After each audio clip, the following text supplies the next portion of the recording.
अंधी mummy हंगजी kitchen में खाना बना रही थी। उसकी बेटी शिनशी, जो प्यारी और हेल्दी थी, कमरे में खेल रही थी। लेकिन उसे नहीं पता था कि खतरा उसकी ओर बढ़ रहा है। अचानक शिनशी की चीख सुनाई दी। हंगजी का दिल बैठ गया। वो दुखी और गिल्ट से भरी थी।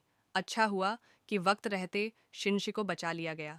दोस्तों ने हंगजी और उसके पति को सलाह दी कि उन्हें यह बच्ची नहीं रखनी चाहिए थी। नॉर्मल लोग भी बच्चों को मुश्किल से पालते हैं। तुम दोनों तो अंधे हो, लेकिन हंगजी और उसके पति, जो दोनों अंधे थे, के लिए शिनशिन उनकी दुनिया थी। जब से शिनशी पैदा हुई, हंगजी और उसके पति का घर हंसी खुशी से भर गया।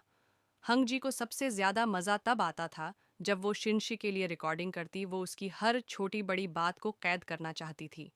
हादसे के बाद दोस्तों ने सलाह दी कि शिनशी को अनाथालय भेज दो। लेकिन माँ का दिल कैसे मानता। रिकॉर्डर के सामने वो बार बार कहती, माफ करना शिनशी बच्ची को पालने की तमाम मुश्किलों के बीच हंग जी ने दिमाग लगाया। उसने शिनशिन के लिए घंटियों वाले कंगन बनाए। जब भी घंटियां बजती, उसे पता चल जाता कि बेटी कहाँ है। दिन ऐसे ही गुजरने लगे। प्यार और देखभाल में शिनशी समझदार और सुलझी हुई बच्ची बन गई। वो मम्मी पापा की आंखें बन गई।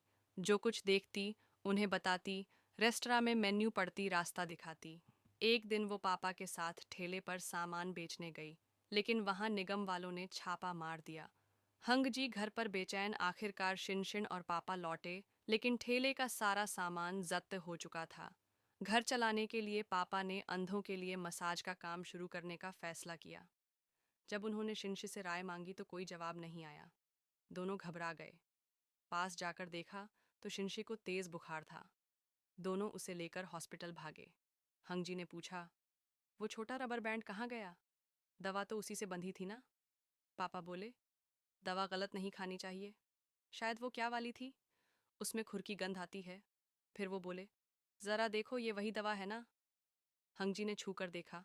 हाँ, ये वही है, खुर की गंध वाली। अंधे माता पिता के लिए बच्ची का ख्याल रखना आसान नहीं था। लेकिन शिनशी हेल्दी और खुशहाल बड़ी हो गई। लेकिन जैसे जैसे शिनशिन जवान हुई, टीनेज की उम्र आई, तो मम्मी पापा और उसके बीच छटपट शुरू हो गई। मम्मी पापा हर छोटी बड़ी बात में उस पर निर्भर थे।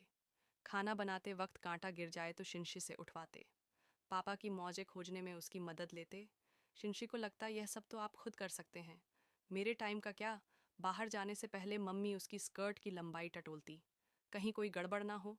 रात को दोस्तों के साथ घूमने की बात हो तो मम्मी दरवाजे पर अड़ जाती और दोस्तों का फ़ोन कॉल तक ठुकरा देती। शिनशी तंग आ चुकी थी। पापा बीच में पड़कर दोनों को मनाते। शिनशिन अपने बॉयफ्रेंड की बर्थडे पार्टी के लिए 2 ड्रेस चुन लाई, लेकिन मम्मी को एक में पीठ खुली लगी, दूसरी में कपड़े कम। गुस्से में शिनशी कमरे से निकल गई। शिनशी को पेंटिंग में गजब का टैलेंट था। वो इस जिंदगी से भागना चाहती थी। उसने घर से दूर एक आर्ट स्कूल में अप्लाई किया। बड़ी मुश्किल से उसे इंटरव्यू का मौका मिला। लेकिन ठीक जब उसकी बारी आई, मम्मी का फ़ोन आया। उनकी नाक से खून बह रहा था और रुक नहीं रहा था। शिनशी ने पल भर सोचा, फिर सब छोड़कर घर भागी। मम्मी को हॉस्पिटल ले गई। चेकअप में पता चला कि हंगजी बार बार नाक खुजलाती थी, जिससे नस फट गई थी। शिनशी का गुस्सा फूट पड़ा। उसने मम्मी से कह डाला, आप हर बार बहस हारने पर यही कहती हैं कि मैं अंधी हूँ। अंधे लोग भी तो तर्क से बात करते हैं। हंगजी ने जवाब दिया, मैं जानती हूँ मैं तुझे तंग नहीं करना चाहती, लेकिन मैं किसी बाहरी से मदद मांगूं। सब जानते हैं कि मेरी बेटी है।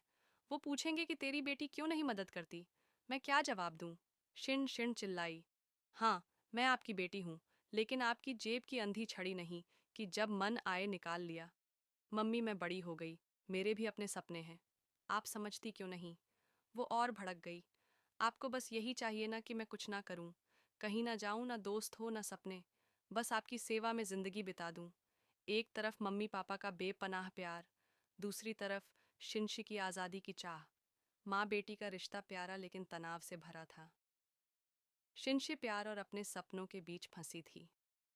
उसके पेंटिंग टीचर यूजोंग ने उससे कहा, जब भी मुझे लगता है कि मैं हार मान लूं, मैं खुद से पूछता हूँ, मैंने शुरू क्यों किया?